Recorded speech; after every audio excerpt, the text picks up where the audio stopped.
It's something that we notice all too often in domestic violence cases. Women, and in some cases men, being attacked, harassed, and in the most horrendous cases, brutally beaten. 1 year ago, we saw a devastating case right here on River Road in Old Jefferson.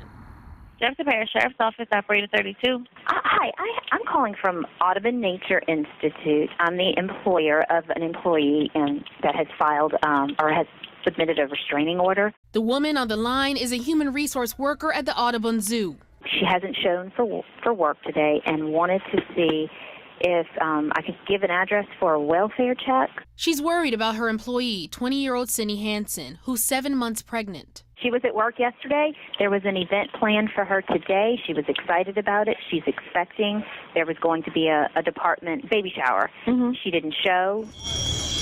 11 minutes away in Old Jefferson, smoke fills the sky over Hanson's home. While the home burns, Cindy Hanson lays dying in an upstairs bedroom. JaTory Evans has stabbed her repeatedly before setting the room on fire. And in an apparent final act of defiance, throws a restraining order near her body. Outside the front door is Hanson's mother, Samantha, shot and stabbed multiple times on the ground. And on the first floor lies Sydney's father, Dwayne, shot twice in the head. Neighbors and family members begin calling 911. We're assuming it's them. Their daughter, who's like 21 years old, one of them is missing, and she just filed a restraining order against this guy named JaTory. Hi, I was calling regarding the 3 people from 4103 River Road who were murdered. I know who did this.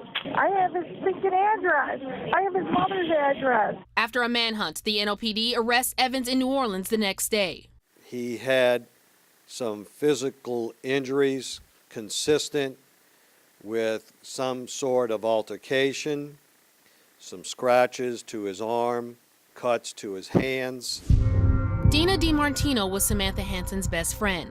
More than a year after their murders, Dina's memory of that day remains fresh. We spoke with Dina via FaceTime from her home in Key West, Florida. I knew that there was some danger looming between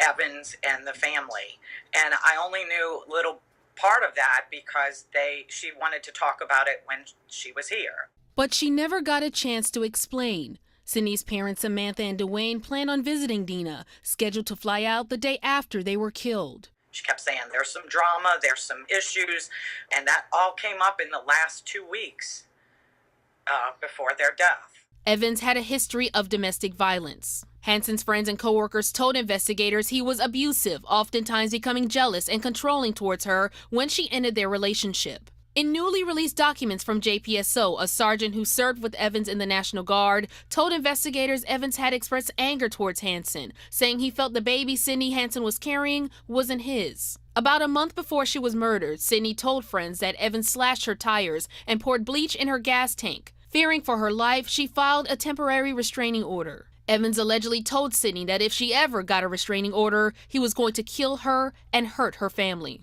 This was not the first time one of Evans' relationships spiraled out of control. For the first time, Eyewitness News is hearing from Evans' ex-girlfriend, Abby Merritt. He just slowly lost it.